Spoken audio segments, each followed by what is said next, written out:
आयत तो पढ़ा है, तर्जमा करूंगा, हो सकता है ऊपर से चला जाए, लेकिन मैं उसको आसान करके बताऊंगा, जहन को में हाजिर रखना। कुरान में रब इरशाद फरमाता है, अल अखिल्लाउ यौमा इज़िन बअदुहुम लिबअदिन अदु इल्लल मुत्तकीन।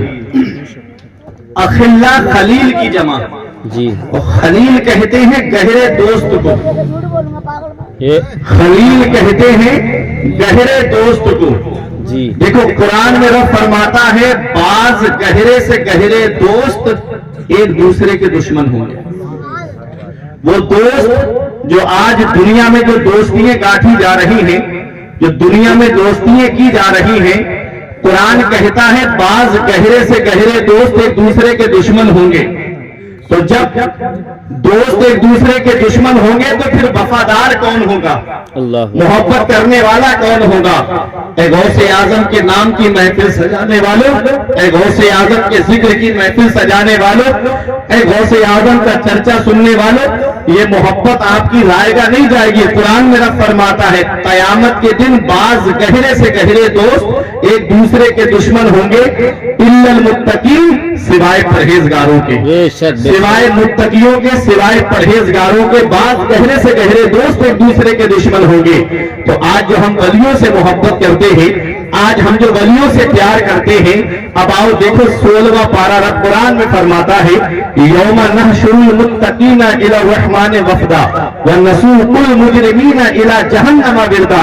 रब कुरान में फरमाता है कि कयामत के दिन हम वलियों को अपनी बारगाह में दूल्हा बना करके बुलाएंगे।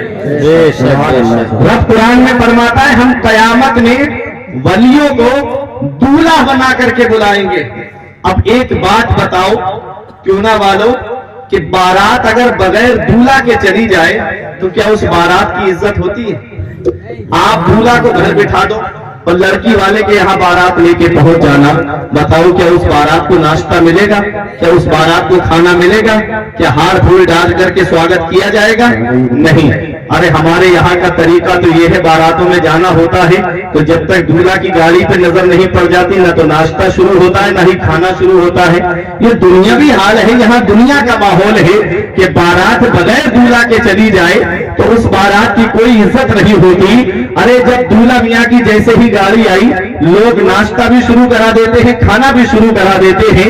रब कुरान में फरमाता है हम कयामत के दिन वलियों को अपनी बारगाह में दूल्हा बना करके बुलाएंगे। अरे जब ये औलियाए किराम दूल्हा बन के जा रहे होंगे तो इनके बाराती कौन होंगे? अरे इनके बाराती वही होंगे जो इनके जिक्र की महफिल को सजाया, जो इनके नाम की महफिल को सजाया करते हैं। अरे जब दादा मियाँ दूल्हा बन के जा रहे होंगे तो उनके बाराती वही होंगे जो दादा मियाँ से मोहब्बत करने वाले हैं। अरे जब हुजूर गरीब नवाज दूल्हा बन के जा रहे होंगे तो उनके बाराती वही होंगे जो गरीब नवाज के जिक्र की महफिल को सजाते हैं। जब आला हजरत दूल्हा बन के जा रहे होंगे तो रज़वी उनके पीछे पीछे बाराती बन के जा रहे होंगे। जब मुफ्ती आजम दूल्हा बन के जा रहे होंगे तो नूरी गुलाम उनके पीछे पीछे बाराती बन के जा रहे होंगे। जब ताजुल शरिया दूल्हा बन के जा रहे होंगे तो ताजुल शरिया के पीछे अजहरी गुलाम उनके पीछे पीछे बाराती बन के जा रहे होंगे। अरे और ऊपर को बढ़ो, जब हुजूर गौसे आजम दूल्हा बन के जा रहे होंगे तो कादरी गुलाम उनके पीछे पीछे बाराती बन के जा रहे होंगे और ये कहते जा रहे होंगे कि जनाबे गौस दूल्हा और बाराती औलिया होंगे, मजा दिखलाएगा महशर में सेहरा गौसे आजम। नारे तकबीर, नारे रिसालत, नारे रिसालत, नारे गौस, मुफ्ती फुरकान रजा मंजरी, जिंदाबाद जिंदाबाद। हजरत बहुत बढ़िया, बहुत दूल्हा बनाए जाएंगे जब गौस हश्र में, दूल्हा बनाए जाएंगे जब गौस हश्र में, हम कादरी भी जाएंगे उनकी बारात में। खुदा के फजल से हम पर है साया गौसे आजम का, हमें दोनों जहां में है सहारा गौसे आजम का। फरिश्तों रोकते क्यों हो हमें जन्नत में जाने से, ये देखो हाथ में दामन है किसका, गौसे आजम। वाह वाह वाह। आज हम सिर्फ गौसे आजम का जिक्र सुनते हैं, आज हम सिर्फ गौसे आजम का नाम लेते हैं। अब आओ तवज्जो मेरी तरफ दीजिएगा, कौन गौसे आजम है? ये वो गौसे आजम है कि जब 4 साल 4 महीना 10 दिन की आपकी उम्र होती है, उस्ताद के पास आपके वालिद लेकर के गए, उस्ताद ने कहा पढ़ो बेटा बिस्मिल्लाहिर्रहमानिर्रहीम। हुजूर गौसे आजम ने 18 पारे अपने उस्ताद को जुबानी सुना दिए। उस्ताद हैरत से कहते हैं, बेटा अब्दुल कादिर, इससे पहले कौन से मदरसे में पढ़े हो, इससे पहले किस उस्ताद के पास पढ़े हो? गौसे आजम कहते मैं किसी मदरसे में नहीं गया। कहा बेटा फिर ये 18 पारे तुमने कहां पर याद किए? मेरे गौस का जवाब सुनो। मेरे गौस फरमाते हैं ये 18 पारे मैंने अपनी माँ के शिकम में सुनकर के याद किए हैं। अल्लाह अकबर। आज हमारे सामने बच्चे होते हैं, हम बच्चों के सामने गालियां देते हैं, हम बच्चों के सामने बेहुदा बातें करते हैं, हम बच्चों के सामने झूठ बोलते हैं, हम बच्चों के सामने एक दूसरे की चुगली खाते हैं, हम बच्चों के सामने गीबत करते हैं, हम बच्चों के सामने गाने सुनते हैं, हम बच्चों के सामने फिल्में देखते हैं। बच्चा गोद में है और बच्चे को गोद में लेकर के गालियां दे रहे हैं। एक साहब से मैंने कहा भाई तुम क्यों गाली दे रहे हो? ये बच्चा तुम्हारी गोद में है, इस बच्चे के फ्यूचर पे क्या असर पड़ेगा, ये बच्चे के जहन में कैसी बातें जाएंगी? उसने कहा मौलाना ये अभी बोल नहीं पाता है, अभी मेरा बच्चा बोलता नहीं है, अभी ये बोलता नहीं है तो क्या सीखेगा? मैंने कहा ये सिर्फ तुम्हारी सोच है। अरे बच्चे की समाज तभी से चालू हो जाती है जब वो माँ के शिकम में 120 दिन का हो जाता है, जब वो 4 महीने का हो जाता है। अल्लाह ताला फरिश्ते को हुक्म देता है, फरिश्ता उसके बदन में रूह डाल देता है और जैसे ही रूह बदन में आती है, 4 महीने का जब हमल होता है तब बच्चे के जिस्म में रूह डाल दी जाती है। उसी वक्त से उसकी समाज चालू हो जाती है, उसी वक्त से उसका सुनना चालू हो जाता है। अब आप कहोगे कोई दलील है तुम्हारे पास, तो मैं आपको एक मिसाल से समझाता हूँ। आज तो सोशल मीडिया का दौर है, आज तो हर हाथ में मोबाइल है, आज तो हर घर में मोबाइल है, आज तो हर जेब में मोबाइल है। आप देखते हो मोबाइल के अंदर एक छोटा सा मेमोरी कार्ड पड़ता है जिसे हम चिप बोलते हैं। उस मेमोरी कार्ड को लेकर के मोबाइल वाले की दुकान पे आप जाओ, अगर उसमें गाने अपलोड कराओगे तो मोबाइल से गाने सुनने को मिलेंगे, अगर उसमें कव्वाली अपलोड कराओगे तो कव्वालियां सुनने को मिलेगी, अगर उसमें फिल्में अपलोड कराओगे तो फिल्में देखने को मिलेंगी, उसमें कुरान की तिलावत अपलोड कराओगे तो कुरान की तिलावत सुनने को मिलेगी, उसमें नाते रसूल अपलोड कराओगे तो नाते रसूल सुनने को मिलेगी, अरे उसमें तकरीर उलमा की अपलोड कराओगे तो तकरीरें सुनने को मिलेंगी। ये इंसान की बनाई हुई चीज है जिसमें जो चीज डालोगे वही तुम्हें सुनने को मिलेगी। अरे बच्चे का जहन सादा कागज की तरह होता है, बच्चे का जहन खाली बोतल की तरह होता है। उसमें दूध डालोगे तो दूध बनेगा, उसमें पानी डालोगे तो पानी जाएगा। अरे सादा कागज पर अगर गाने लिखोगे तो गाने नजर आएंगे, उस पर कुरान की तिलावत लिखोगे तो कुरान की आयतें नजर आएंगी। ऐ मेरे प्यारे मुसलमानों, एक पैगाम दे के जा रहा हूं कि जब बच्चा दुनिया में आए तो उस बच्चे के सामने गाने मत सुनना, फिल्में मत देखना, बल्कि उसके सामने कुरान की तिलावत करना, नबी की नातें सुनना। जब बच्चा बोलेगा तो वो गाने गाता नजर नहीं आएगा, बल्कि कुरान की तिलावत करता हुआ नजर आएगा, नबी की नात पढ़ता हुआ नजर आएगा। अरे जब माँ नेक होती है और जब बाप नेक होता है, जब बाप नमाजी होता है, बाप कुरान पढ़ने वाला होता है, और जब माँ कुरान पढ़ने वाली होती है तो बेटा भी कुरान पढ़ने वाला होता है। अरे जब माँ कुरान पढ़ने वाली फातिमा होती है तो बेटा नेज़े पे चढ़ के कुरान सुनाने वाला हुसैन होता है। नारे तकबीर, नारे रिसालत, मसलक आला हज़रत, हज़रत वालिदैन, नारे तकबीर। कौन गौसे आज़म? वो गौसे आज़म आपने पहली ही बार में अपने उस्ताद को 18 पारे सुना दिए जी। कहाँ याद किए? कहा माँ के शिकम में सुन के याद किए। ये गौसे आज़म है ना। जैसा बच्चे के सामने माहौल दोगे बच्चा उसी माहौल में ढलता चला जाएगा। तो क्या अच्छा होगा कि अपने बच्चों को मदरसे के माहौल में डालो, क्या अच्छा होगा अपने बच्चों को दीनी माहौल में डालो। यही बच्चे जब कुरान और हदीस की तालीम हासिल करेंगे तो यही बच्चे वो हैं कि जो आगे चल करके जब हमारा जनाजा घर से उठेगा तो ये बंटवारे की लड़ाई नहीं करेंगे, बल्कि सरहाने बैठ करके सूरह यासीन की तिलावत करते नजर आएंगे। आज माहौल बदलता चला गया। आज हम सिर्फ बुजुर्गों के किस्से सुनते हैं, बातें सुनते हैं, उनकी करामतें सुनते हैं, उनकी सीरत को अपनाते हैं। गौसे आजम की सीरत क्या है? मैं करामतों की तरफ नहीं जाऊंगा आज, बिल्कुल सिर्फ गौसे आजम की सीरत के चंद गोशे बता के आपके सामने से रुखसत हो जाऊंगा। यही गौसे आजम है। 18 साल तक कस्बा जीलान के पूर्व जवार में जहां जहां आला तालीम थी हासिल की आपने। उसके बाद अपनी माँ के पास आए بہت غور سے سننا، 18 سال کی عمر ہے غوث اعظم کی، ماں کی عمر ہے 78 سال کی، 60 سال کی عمر تھی آپ کی والدہ کی تب غوث اعظم پیدا ہوئے تھے۔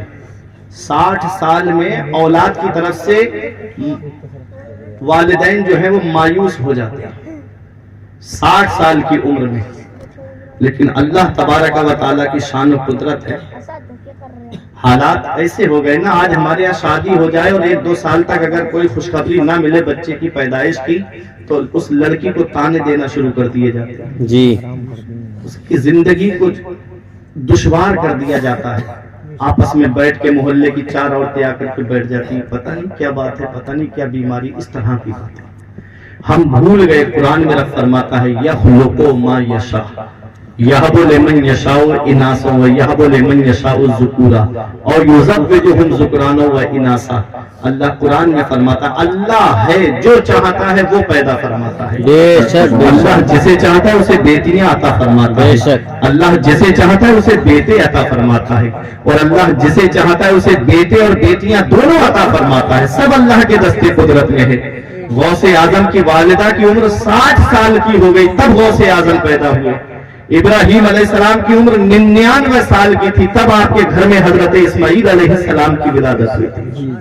وہ اللہ ہے، جب چاہتا ہے تب پیدا فرماتا ہے۔ هو الذی یصورکم فی الارحام کیف یشاء، وہ اللہ ہے جو تمہاری صورتیں ماؤں کے پیٹوں میں بناتا ہے، جیسی چاہتا ہے ویسی ہے۔ تو اللہ تبارک و تعالیٰ کی بارگاہ میں جا کر کے جھکو نا، اس سے کہو مولا تو دے گا تب ہمارے گھر میں خوشی ہوگی۔ اس رب کی بارگاہ میں تو جھکے نہیں، اس بیچاری لڑکی کو تانے دینا شروع کر دیے۔ یہ کسی بندے کے ہاتھ میں نہیں ہے، اس رب کی بارگاہ میں جا کر کے رو رو کر کے گر گرا کر کے مانگو، وہ رب دے گا۔ وہ رازق ہے، غذا کیڑوں کو دیتا ہے وہ پتھر میں، بھٹکتا پھرتا ہے انسان کے روزی کے چکر میں، اڑانے بھر ہواؤں میں یا لگا ڈوبتے سمندر میں، ملے گا بس وہی جتنا کہ لکھا ہے مقدر میں۔ واہ، بے شک، جتنا اللہ نے تمہاری تقدیر میں لکھا ہے اتنا ہی ملے گا۔ غوث اعظم کی عمر 18 سال کی ہے اور آپ کی والدہ کی عمر 78 سال کی ہے۔ آپ اپنی امی سے کہتے ہیں امی اب اجازت دے دو، میں مزید حصول علم کے لیے بغداد جانا چاہتا ہوں، ابھی اور تعلیم حاصل کرنے کے لیے بغداد جانا چاہتا ہوں۔ وہ ماں جس کی عمر 78 سال کی ہے، بتاؤ جب ماں باپ کی عمر 70-78 سال کی ہو جائے تو کتنی ان کو اولاد کے سہارے کی ضرورت ہوتی ہے، انہیں کتنی اولاد کی سپورٹ کی ضرورت ہوتی ہے، انہیں کتنی اولاد کی سپورٹ کی ضرورت ہوتی ہے۔ کبھی بیماری ہے، پریشانی ہے، مزاج پرسی کے لیے کون ہوگا اگر جوان اولاد پاس میں نہیں ہوگی؟ لیکن قربان جاؤ غوث اعظم کی والدہ پہ، آپ نے اپنے بیٹے کو بڑھاپے کی آڑ نہ بنایا، آپ نے اپنے بیٹے کی جدائی کا پتھر تو سینے پر رکھ کر کے برداشت کر لیا، لیکن اس کو ان پڑھ نہیں رکھا، اپنے بیٹے کو بغداد بھیجا اور قیامت تک کے لیے عورتوں کو ایک پیغام دے دیا کہ اگر تم کو بڑھاپے کی ضعیفی کے عالم میں اپنے بچوں کو بڑھاپے کی آڑ نہ بنانا بلکہ ان کو مدرسہ بھیج کر کے عالم و فاضل بنانا، انہیں دینی تعلیم حاصل کرانا، انہیں ان پڑھ مت رکھنا، جاہل مت رکھنا۔ یہ پہلے کی مائیں تھی جو مدرسے میں بھیجتی تھی، کیونکہ وہ جانتی تھی تہذیب ملے گی تو مدرسے سے ملے گی، تمدن ملے گا تو مدرسے سے ملے گا، اخلاق ملے گا تو مدرسے سے ملے گا، زندگی جینے کا سلیقہ ملے گا تو مدرسے سے ملے گا، بڑوں کا ادب کیسے کیا جاتا ہے یہ سبق ملے گا تو مدرسے سے ملے گا، چھوٹوں پہ شفقت کیسے کی جاتی ہے یہ سبق ملے گا تو مدرسے سے ملے گا، ارے ماں کا ادب کیسے کیا جاتا ہے یہ سبق ملے گا تو مدرسے سے ملے گا، باپ کا احترام کیسے کیا جاتا ہے